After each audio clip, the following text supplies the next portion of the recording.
10장 34절에서 39절 우리 같이 한 목소리로 읽으시겠습니다. 여호와께서 너희의 말소리를 들으시고 노하사 맹세하여 이르시되 이 악한 세대 사람들 중에는 내가 그들의 조상에게 주기로 맹세한 좋은 땅을 볼 자가 하나도 없으리라. 오직 여분네의 아들 갈렙은 온전히 여호와께 순종하였은즉 그는 그것을 볼 것이요 그가 밟은 땅을 내가 그와 그의 자손에게 주리라 하시고 여호와께서 너희 때문에 내게도 진노하사 이르시되 너도 그리로 들어가지 못하리라.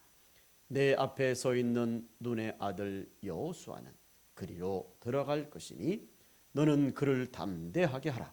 그가 이스라엘에게 그 땅을 기업으로 차지하게 하리라.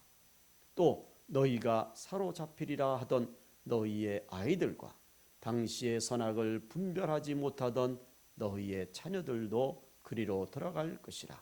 내가 그 땅을 그들에게 주어 산업이 되게 하리라. 아멘. 오늘은 본문 말씀을 중심으로 광야를 나올 때라고 하는 제목으로 함께 은혜를 나누겠습니다. 우리가 읽지는 않았지만 본문 40절에 보면 이런 말씀이 나옵니다. 너희는 회정하여 홍해 길로 하여 광야로 들어갈지니라 하시매. 이 말씀에서 너희는 이라고 하는 이 너희가 누구냐? 이 사실을 먼저 우리가 자세하게 좀 살펴볼 필요가 있습니다. 이 너희라고 하는 것은 홍해 앞에서 하나님 앞에 불순종하고 원망한 사람들, 그 사람들과 더불어 또한 불순종하지 않은 사람들, 아니 그 이전에 가나안 땅을 정탐하여서 여호수아 갈렙의 말을 듣고 그 말 속에서 불안과 공포와 낙심 가지고 하나님을 향하여서 원망하고 그리고 하나님께 불평했던 그 10명의 정탐꾼의 말을 들었던 사람들, 그리고 여호수아 갈렙의 말을 듣고는 여호수아 갈렙 편에 섰던 소수의 사람들, 즉 하나님의 말씀을 끝까지 믿었던 순종했던 모든 사람들까지 다 포함하는 말씀입니다. 하나님은 불순종한 사람이나 불순종하지 않은 사람들까지 모두 다 어느 한 사람도 빠뜨리지 않으시고 모두 다 광야로 들어가라, 그렇게 말씀하십니다. 좀 더 구체적으로 살펴보면 불순종하지 않은 사람들은 어떤 사람들일까? 그 첫 번째가 36절에 보시면 오직 여분네 아들 갈렙은 온전히 여호와를 순종하였은즉 그는 그것을 볼 것이요 그가 밟은 땅을 내가 그와 그의 자손에게 주리라 하시고,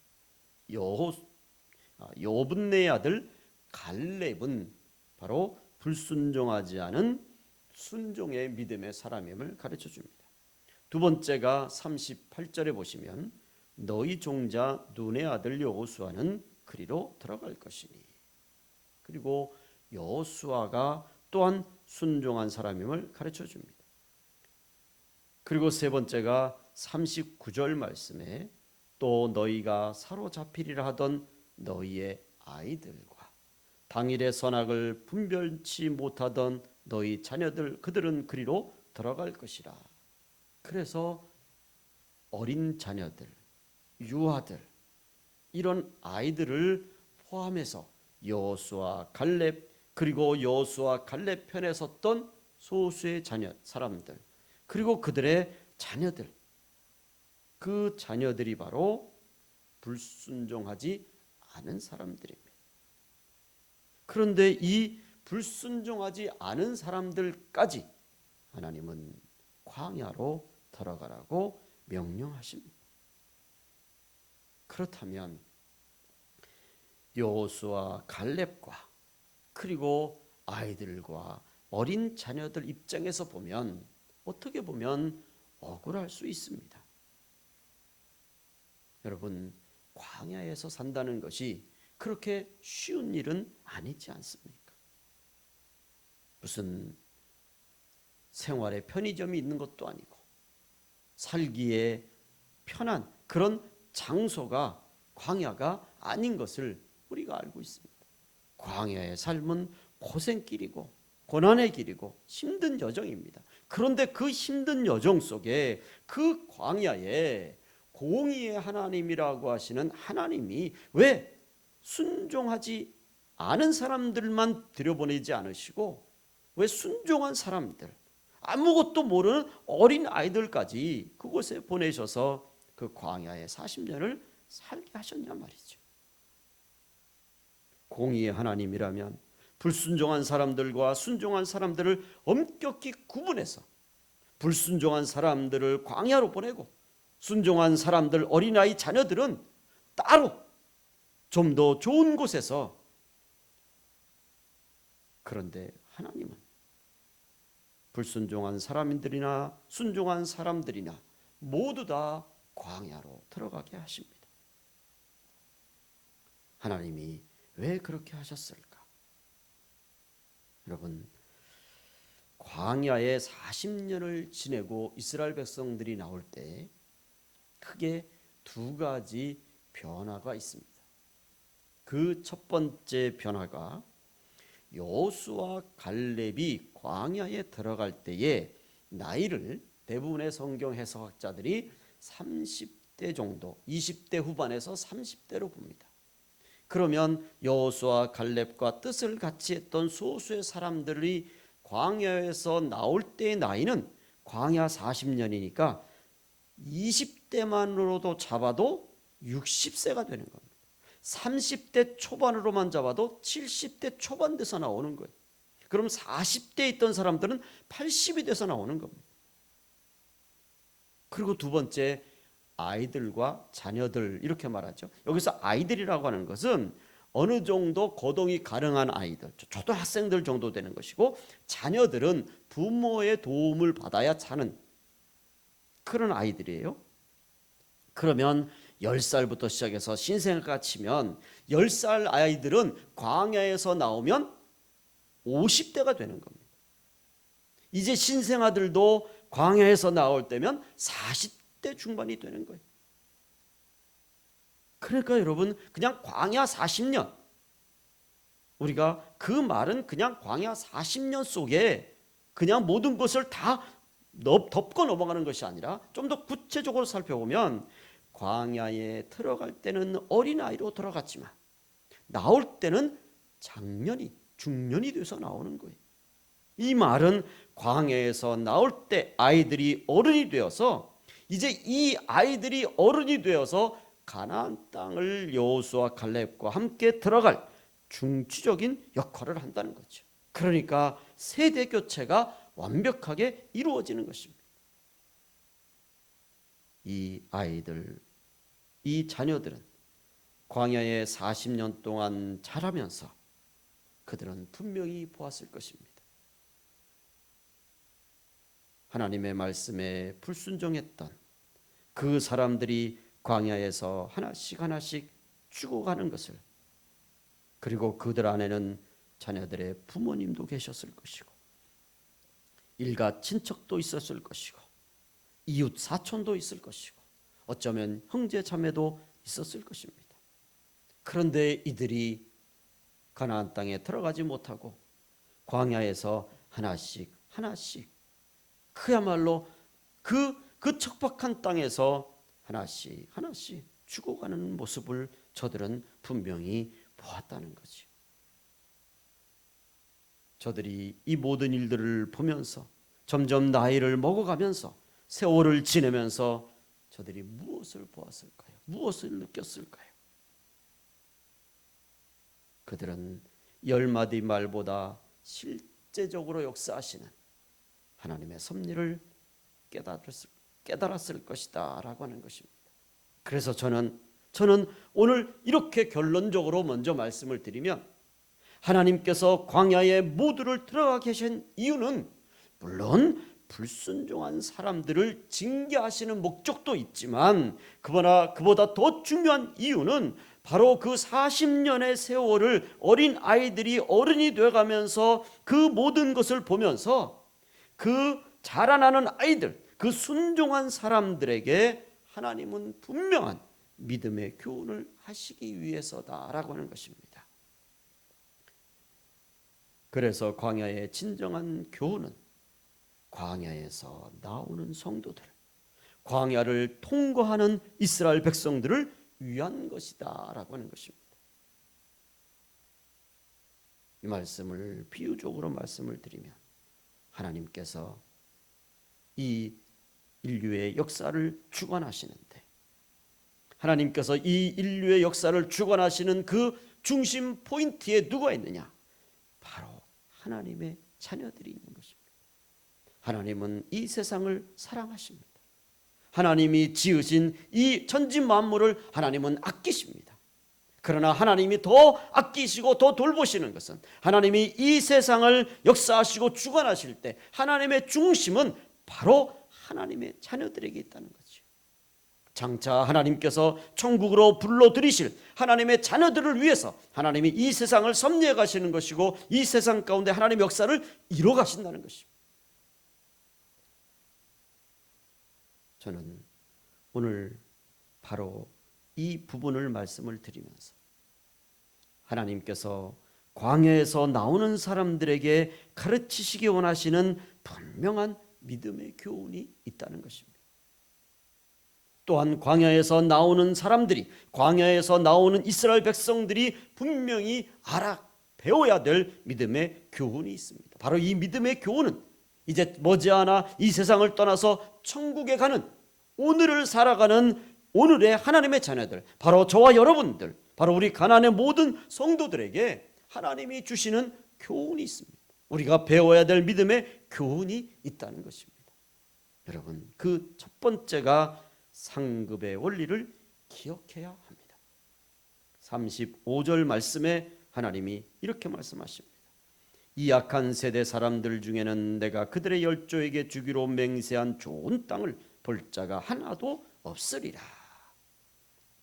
여기 악한 세대 사람들이라고 이렇게 통칭하는 것은 바로 하나님 말씀에 불순종하고 의심하고 원망한 사람들은 모두 다 한 사람도 빠지지 않고 다 죽는 사람들을 말합니다.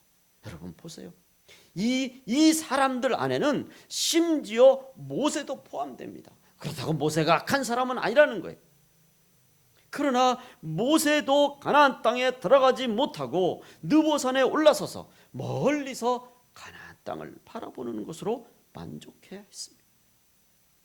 어느 누구도 하나님은 불순종한 사람들, 믿음이 없는 사람들, 하나님을 원망한 사람들은 가나안 땅에 들어가는 것을 허락치 않으셨습니다.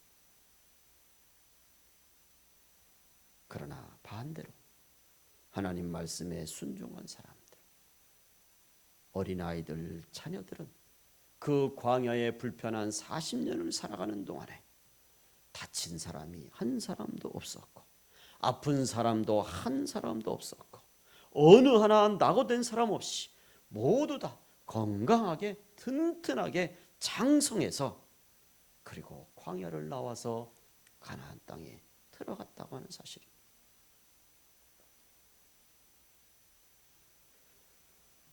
성경 말씀은 우리에게 하나님이 상급을 주시는 세 가지 원칙에 대해서 말씀합니다.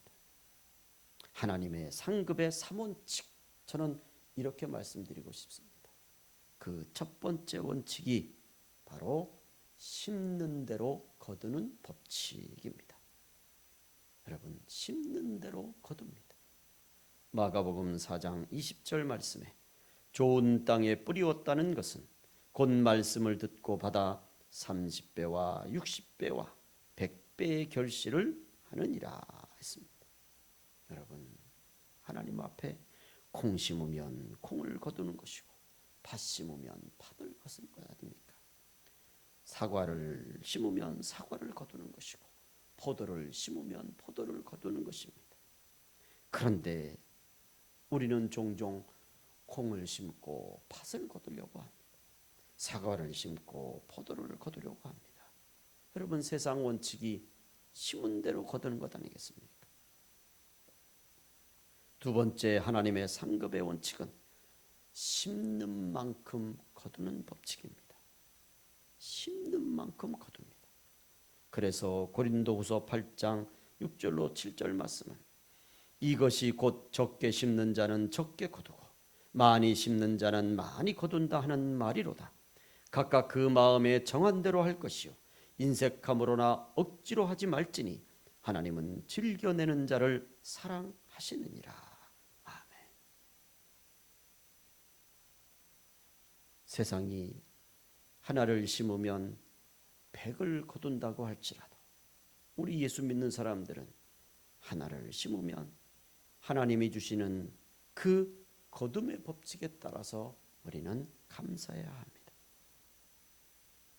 그런데 심는 만큼보다 더 거두려고 하는 것, 그것은 결코 올바른 방법이 아닙니다. 물론 하나님이 축복하시면 30배, 60배, 100배로 거둘 수 있습니다. 그렇게 30배, 60배, 100배 복은 하나님이 주시는 것입니다.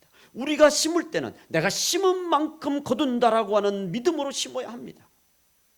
그리고 하나님이 30배 주시면 감사할 것이고 60배 주시면 더 감사할 것이고 100배 주시면 더 감사해야 합니다. 그런데 처음 심을 때부터 내가 이걸 하나님 앞에 심으면 100배 주시겠지, 물론 그런 기대감 있는 것이 나쁜 건 아닙니다. 그러나 주시는 것은 하나님의 소관입니다. 우리가 심을 때는 내가 심은 만큼 하나님이 주신다, 그런 믿음으로 심어야 하는 것입니다. 세 번째로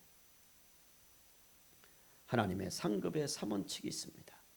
심는 사람이 거두는 법칙입니다. 내가 심지도 않고 거둘 수 없지 않습니까?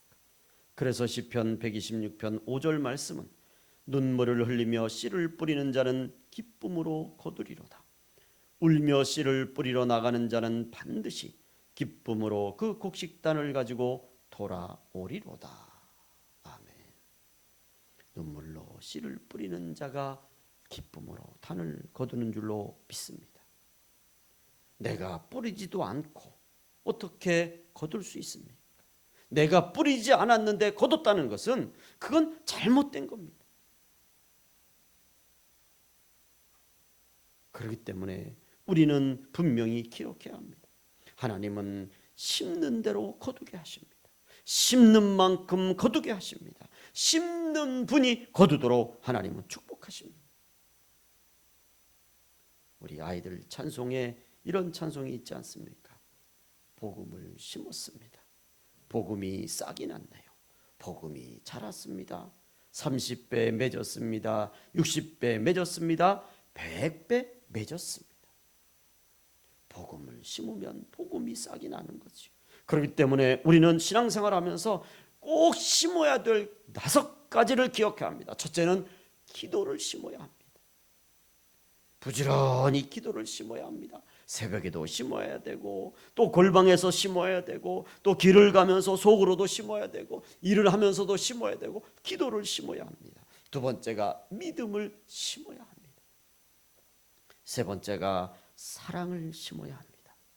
네 번째가 물질을 심어야 합니다. 다섯 번째가 헌신을 심어야 합니다. 하나님 앞에 기도를 심는 사람들은 응답의 축복을 받습니다. 믿음을 심는 사람들은 하나님의 능력의 축복을 받습니다. 사랑을 심는 사람들은 하나님의 마음을 닮아갑니다. 물질을 심는 사람들은 하나님께서 그의 삶과 그의 후손들에게 자녀들까지 축복해 주십니다. 하나님 앞에 헌신을 심는다, 하나님이 생명의 면류관으로 축복하십니다. 그렇기 때문에 우리는 하나님 앞에 심을 수 있을 때 부지런히 심어야 합니다. 요즘 코로나 때문에 경제적으로 힘들고 어렵습니다. 여러분, 이럴수록 우리는 더 기도를 심어야 되는 줄로 믿습니다. 이럴수록 우리는 더 사랑을 심어야 되는 줄로 믿습니다. 이럴수록 우리는 더 믿음을 심고 물질을 심고 헌신을 심어야 되는 줄로 믿습니다. 여유 있을 때, 그저 풍족할 때 심는 것, 그건 누구나 다 할 수 있습니다. 그러나 이렇게 어려울 때 기도를 심고 믿음을 심고 사랑을 심는 것, 그것이 믿음이고 그것이 하나님의 자녀들인 줄로 믿습니다. 우리가 하나님 앞에 심으면 하나님은 반드시 30배, 60배, 100배로 갚아주시는 하나님이심을 믿으시기를 주님의 이름으로 축원을 드립니다. 마지막 두 번째로 광야에서 나오는 이스라엘 백성들은 꼭 기억해야 될, 꼭 배워야 될 중요한 교훈이 있습니다. 그것은 바로 하나님이 얼마나 약속에 철저하신 분이라는 것을 눈으로 보고 확인했다라고 하는 것입니다. 제 생각인지 모르겠지만 여러분, 광야의 세월이 40년입니다. 40년이면 결코 짧은 시간이 아닙니다. 그런데 그런 40년의 세월을 광야에서 보내주시면, 적어도 하나님이면 그 40년의 세월쯤 되면 한 번쯤은 기회를 다시 주시고, 그리고 한 번쯤은 용서해 주실 법도 하지 않습니까? 그런데 여러분, 40년 광야 기간 동안에 하나님은 절대로 기회를 주지 않으셨습니다. 용서를 하시지 않으셨습니다. 말씀드린 대로 심지어 모세조차도 가나안 땅에 들어가는 것을 허락하지 않으셨습니다. 반드시 분명히 꼭 기억하셔야 합니다. 하나님은 사랑이십니다. 우리는 그 하나님의 사랑을 너무너무 잘 알고 있습니다. 그러나 이제 조만간 심판의 날에 우리가 분명히 알게 될 것입니다. 하나님이 얼마나 무서운 분이시며 하나님이 얼마나 철저하게 말씀하신 것을 지키시는 분인지 알게 될 것입니다. 여러분, 하나님의 사랑 안에는 하나님의 분명하신 구별됨과 그리고 선과 악을 가르시는 하나님의 심판이 있음을 우리는 알아야 합니다. 이스라엘 자녀들은 이 광야에서 자신들의 부모들이, 자신들의 형제들이, 자신들의 이웃들이 하나님의 말씀에 순종하지 않은 그 사람들이 하나씩 세상을 떠나가는 것을 눈으로 분명히 보았을 것입니다. 이왕이면 부모님들과 같이 가나안 땅에 들어갔으면, 이왕이면 이웃들과 함께 가나안 땅에 들어갔으면, 그런 기회를 하나님이 한 번 더 허락해 주셨으면, 그런데 하나님은 결코 두 번 기회를 주시지 않았습니다. 우리 한국 교회가 동성애를 두 손 들어 반대하는 이유가 있지 않습니까? 물론 성적으로 문란하고, 그리고 그 가운데 생기는 끔찍한 질병들, 물론 그것으로도 반대하는 겁니다. 그러나 그보다 더 근본적인 이유가 있지 않습니까? 여러분, 동성애는 하나님의 심판을 초래하는 죄를 짓는 것입니다. 하나님의 심판이 임하면 나라도 단체도 조직도 개인도 모두 끝장날 수 있습니다. 아예 역사 속에서 지워져 버립니다. 이런 무서운 결과를 성경이 분명히 말씀하지 않습니까? 소돔 고모라를 보십시오. 하나님이 소돔 고모라를 불로 멸망시키신 이유 중에 가장 큰 이유가 바로 동성애 아닙니까? 동성애는 하나님의 직접적인 심판의 죄를 받습니다.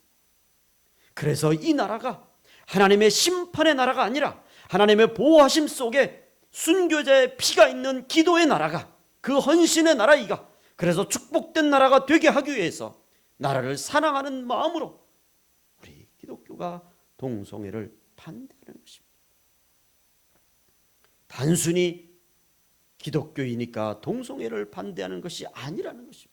동성애를 반대하는 것이야말로 나라를 사랑하는 것이고 하나님의 심판에서 구원받으려고 하는 그 누구보다도 나라를 사랑하는 마음들이라고 하는 것을 우리는 너무도 잘 알고 있지 않습니까? 민수기 23장 19절 말씀은 하나님은 인생이 아니시니 시건치 않으시고 인자가 아니시니 후회가 없으시도다.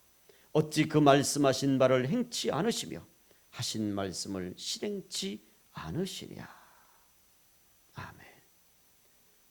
하나님은 약속하신 말씀을 반드시 지키시는 약속에 신실하신 하나님이십니다. 우리는 분명히 기억해야 합니다. 하나님은 축복의 하나님이시지만 심판의 하나님이십니다. 우리는 하나님의 축복을 바람과 동시에 하나님의 심판 또한 기억하여서 우리가 하나님 앞에 맹세한 것들, 우리가 하나님 앞에 기도하면서 알게 모르게 하나님께 고백한 것들, 하나님 이번 기도만 응답해 주시면 저 이렇게 하겠습니다. 하나님 이 기도만 응답해 주시면 앞으로 이렇게 하겠습니다. 여러분 다 기억하셔서 하나하나 종이에 적으셔서 이제는 그 모든 것들을 그냥 기억 속에서 지워버리는 것이 아니라 이제는 끄집어내서 하나님 앞에서 우리가 약속을 지켜야 합니다. 우리가 하나님 앞에 약속을 지켜나가면 하나님은 우리보다 더 놀라운 축복의 약속으로 우리에게 은혜를 베풀어 주실 줄로 믿습니다. 마지막 세 번째입니다. 광야를 나갈 때 배워야 되는 것. 그것은 광야를 나갈 때 다 버릴 것은 버리고 나가야 된다는 것을 배웠을 것입니다. 이사할 때 버릴 것은 버려야 새 집이 새 집다워집니다. 어떤 분들은 이사하시면서 바리바리 다 싸가지고 가십니다. 물론 아깝지요. 그것도 살려면 다 돈입니다. 그런데 그런 짐들을 다 새 집에다, 그러면 여러분 얼마 못 가서 새 집이 왠지 헌 집처럼 보이지 않습니까? 성경은 분명히 말씀합니다. 이전 것은 지나갔으니 보라 새 것이 되었도다. 새 포도주는 새 부대에 담으라고 말씀합니다. 우리가 매일 회개해야 되는 이유는 매일매일 우리의 것을 버려야 합니다. 하나님이 원치 않는 우리의 모습들을 버려야 합니다. 그래서 새 것이 되어야 합니다. 새 믿음이 되어야 합니다. 그 안에 매일매일 하나님의 은혜를 담아야 되고 말씀을 담아서, 그래서 우리 매일매일 새로운 믿음으로 새로운 날로 살아가는 것입니다. 그래서 우리 기독교는 매일매일 새로워지는 교회와 신앙이 되어야 합니다. 이제는 버릴 것은 버려야 합니다. 과거에 잘못된 것들, 잘못해왔던 것들은 이제 다 버리고 새로운 믿음으로, 새로운 신앙으로, 새로운 교회의 모든 목회, 우리의 성도의 신앙생활이 되어야 되는 줄로 믿습니다. 3장 13절 14절에 이렇게 말씀합니다. 형제들아, 나는 아직 내가 잡은 줄로 여기지 아니하고 오직 한 일, 즉 뒤에 있는 것은 잊어버리고 앞에 있는 것을 잡으려고 둯대를 향하여 그리스도 예수 안에서 하나님이 위에서 부르신 부름의 상을 위하여 달려가노라. 아멘. 이 한 주간도 여러분 매일매일 새로운 믿음으로, 새로운 마음으로 하나님을 향하여서 믿음으로 나가시기를 주의 이름으로 축원을 드립니다. 기도하겠습니다. 하나님 아버지, 오늘 이 시대를 살아가는 우리들은 이제 머지않아 하나님 부르시는 저 영원한 나라에 들어갈 광야 같은 이 세상을 지나가는 이스라엘 백성들의 여정과 같은 사람들인 줄로 믿습니다. 오늘 우리가 이 세상을 살아가면서 상급의 원리를 기억하게 하여 주옵소서. 하나님이 얼마나 약속의 철저한 분이시라고 하는 것을 기억하게 해주시고 매 시간 매 순간 하나님 앞에서 잘못된 것은 다 버리고 늘 새로운 믿음으로 날마다 하나님을 바라보며 나가는 우리 모두가 되게 주시옵소서. 감사하고 예수님의 이름으로 기도 올리옵나이다. 아멘. 이제는 우리 주 예수 그리스도의 은혜와 하나님 아버지의 무한하신 사랑하심과 성령님의 충만 역사하시는 은혜가 광야와 같은 이 세상을 지나 저 천국 예루살렘으로 나아가는, 그래서 이 세대 속에서 하나님의 뜻을 분별하여 살아가는 우리 가나안의 모든 성도들, 또한 이 영상 설교를 듣는 모든 분들 위해 이제로부터 영원토록 함께 계실지어다.